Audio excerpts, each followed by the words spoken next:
एक समय की बात है। एक भोलापुर गांव में एक बूढ़ी बुढ़िया रहती थी। वह बुढ़िया बहुत ही गरीब थी। वह पूरे दिन अपने गांव से निकलकर शहर जाया करती थी और शहर में जाकर अपने समोसे की दुकान लगाया करती थी। वह बुढ़िया बहुत ही ज़्यादा गरीब थी। वह शहर जाकर अपने समोसे का ठेला लगाया करती थी और वह शहर में अपने समोसों को बेचा करती थी। पर उस बुढ़िया के समोसे ज़्यादा नहीं बिका करते थे, क्योंकि वह अब बूढ़ी भी हो चुकी थी और लोग उसके पास सिर्फ गिने चुने लोग ही आया करते थे और कोई भी नया आदमी नहीं आया करता था। बुढ़िया बहुत ही उदास थी कि उसके पास कोई भी नहीं आता है। उसका एक बेटा था जिसे बुढ़िया ने इधर उधर से मांग कर अपने बेटे को पढ़ाया और उसे शहर भेज दिया। बुढ़िया अपने बेटे से बहुत ही लगाव रखती थी। बुढ़िया ने अपने बेटे को बड़े ही प्यार लाड़ पोड़ के अपने बेटे को पढ़ाया और शहर भेज दिया। पर वह बेटा बहुत ही नालायक निकला। वह पढ़ाई करने के बाद में जैसे ही शहर गया, वह बुढ़िया से बात करना ही बंद कर दिया। अपनी माँ को उसने ढील दिया, क्योंकि उसकी अब जॉब लग चुकी थी और वह शहर में रहने लगा था। ऐसे ही काफ़ी दिन बीत गए। काफ़ी दिन बीत जाने के बाद में बुढ़िया ने अपने बेटे को फ़ोन लगाने के लिए वह शहर गई।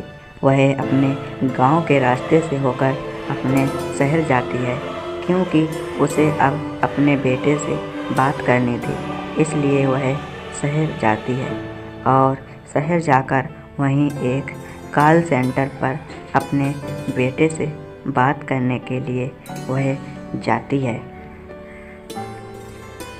जैसे ही वह वहां पर पहुंचती है तो वह अपने बेटे से फ़ोन करती है और अपने बेटे से पूछती है, कब आओगे बेटा। वह अपने बेटे से अपना हाल चाल पूछती है और यह पूछती है कि तुम कब आओगे। पर उसका बेटा बहुत ही बेकार था और उसने बहुत ही धिक्कारा तरह से अपनी माँ को जवाब दिया। तभी वह उसका बेटा कहता है, अरे माँ जी, मैं नहीं आ पाऊँगा, मेरे पास बहुत ही ज़्यादा काम है, मैं यहाँ पे बहुत ही बिजी रहता हूँ।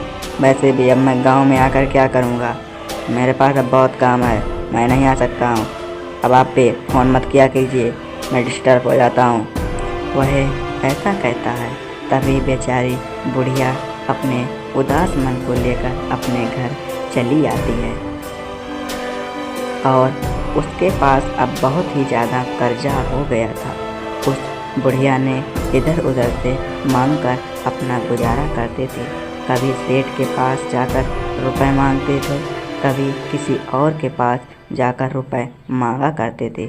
वह बेचारी बूढ़ी थी तो इसलिए सब उसे कुछ पैसे भी दे दिया करते थे और बेचारी बुढ़िया उन पैसों से अपना घर चलाया करती थी।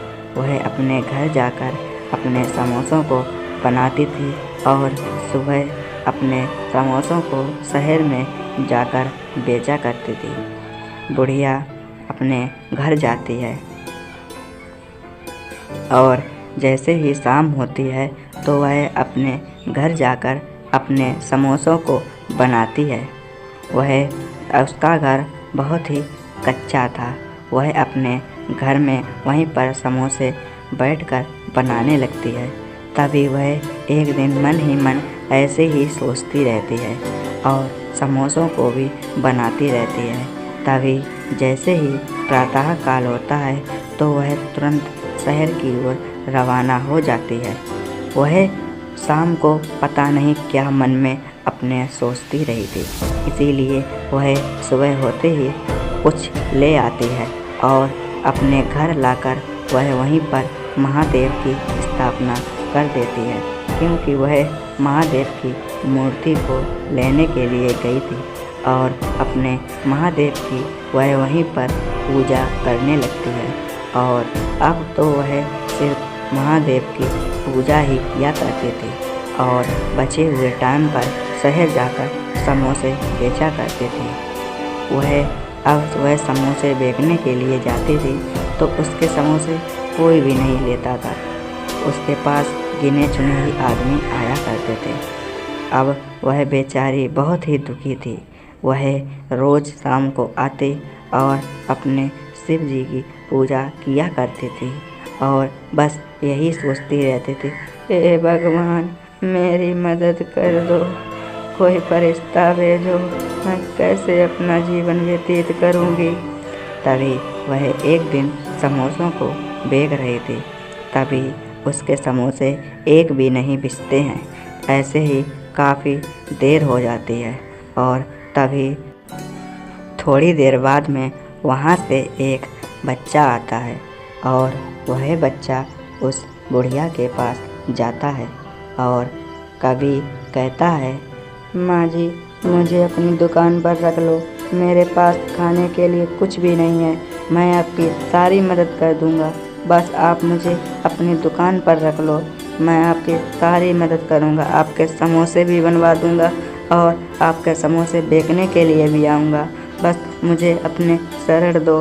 तभी बुढ़िया कहती है, अरे बेटा मैं खुद अपना घर नहीं चला पा रही हूँ, तुमको कैसे मैं पाल पाऊँगी, और वैसे भी अब मेरे पास कुछ बचा भी तो नहीं है, अब ये समोसे बेचकर मैं अपना जीवन व्यतीत करती हूँ और मैं तुमको कैसे पाल पाऊँगी, अब तुम ही बताओ। तभी वह लड़का कहता है, अरे माँ जी मुझे अपनी दुकान पर रख लो, मैं आपके समोसे बनवाने में आपकी मदद कर दूँगा और बेचने में भी आपकी मदद कर दूँगा, फिर आपको क्या दिक्कत है, और मैं आपकी सारे समोसे बेच दूँगा, मुझे आप एक बार अपनी दुकान पर रख लो, कृपया करिए। तभी वह बुढ़िया अपनी दुकान पर उस बच्चे को रख लेती है और वह बच्चा भी अब बुढ़िया के साथ समोसे बेचने लगता है। तभी शाम हो जाती है और वह लोग अपने घर आते हैं। तभी बुढ़िया समोसे बनाने के लिए जाती है पर वह बच्चा कहता है, अरे माँ जी आप क्यों जा रही हैं, मैं जा रहा हूँ, मैं अभी समोसे बना कर ला रहा हूँ आपके लिए, आप अब दिक्कत मत लो, आप सिर्फ बैठिए। तभी वह लड़का जाता है और वह किचन में जाकर समोसों को तुरंत ही चट से एक जादू बोलता है और जैसे ही वह कुछ जादू बोलता है तो तुरंत ही समोसे बनने लगते हैं और देखते ही देखते वहाँ पर ढेर सारे समोसे बन जाते हैं। और वह लड़का भी अब जादूगर निकला था क्योंकि उसे भगवान ने भेजा था, इसलिए वह बुढ़िया की मदद करने के लिए आया था। और जैसे ही समोसे बन जाते हैं तभी वह समोसों को शहर ले जाकर बेचने लगते हैं और आज बुढ़िया और लड़का दोनों लोग समोसे बेच रहे थे। तभी आज समोसों से इतनी बढ़िया खुशबू निकल रही थी। तभी उनके पास लोग आने लगते हैं और लोग उनसे समोसों का भाव पूछते हैं। अरे भाई, अरे माँ जी, राम राम, ये समोसे क्या हिसाब है? आज तो बहुत बढ़िया खुशबू लग रही है, वैसे ये समोसे क्या भाव हैं? वैसे आज तो लगता है मज़ा ही आ जाएगा खा के। तभी वह बुढ़िया और उसमें खड़ा लड़का कहता है, देखो भैया, ये समोसे 10 रुपए के 2 मिलेंगे, आप खा लीजिए, बहुत स्वादिष्ट हैं, आज तो आपको मज़ा ही आ जाएगा, बहुत स्वादिष्ट हैं समोसे, खाइए खाइए जल्दी खाइए। तभी वह लड़का ऐसी सलाह देता है। तभी वह आदमी भी समोसों को लेकर खाने लगता है और कहता है, अरे वाह, आज तो मज़ा ही आ गया, बड़े चटपटे समोसे थे, और वह वहाँ से चला जाता है। तभी एक लड़की भी आती है और वह भी उन्हीं लोगों से दाम पूछती है और वह भी समोसों को खाकर बहुत ही अच्छा लगता है। तभी वह भी समोसों को लेकर चली जाती है।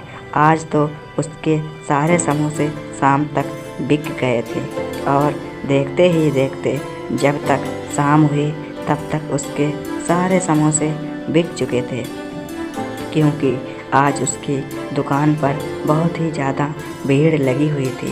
तभी जिस कारण उसके सारे समोसे बिक गए। आज वह बुढ़िया भी बहुत ही खुश थी। वह लड़की चली जाती है समोसों को लेकर, तभी बुढ़िया भी बहुत ही खुश होती है और उनके शाम तक सारे समोसे भी बिक जाते हैं। तभी वह अपनी दुकान को बंद कर अपने घर जाने लगते हैं और इसी तरह से काफ़ी दिन बीत गए। अब बुढ़िया की दुकान भी काफ़ी ठीक चलने लगी और वह भी अब मेहनत नहीं करते थे, क्योंकि वह एक लड़का ही समोसे बनाया करता था। बुढ़िया धीरे धीरे बदलने लगी, पर वह महादेव की पूजा जरूर किया करती थी और महादेव से हमेशा आशीर्वाद लिया करते थे। देखते ही देखते बुढ़िया का घर भी बदल गया और उसने एक बहुत ही बढ़िया शानदार घर बनवाया और वह अपने आराम से उसी में अपनी ज़िंदगी गुजारने लगी और देखते ही देखते वह बहुत ही सुखी रहने लगी और महादेव का नाम लेती रहती थी।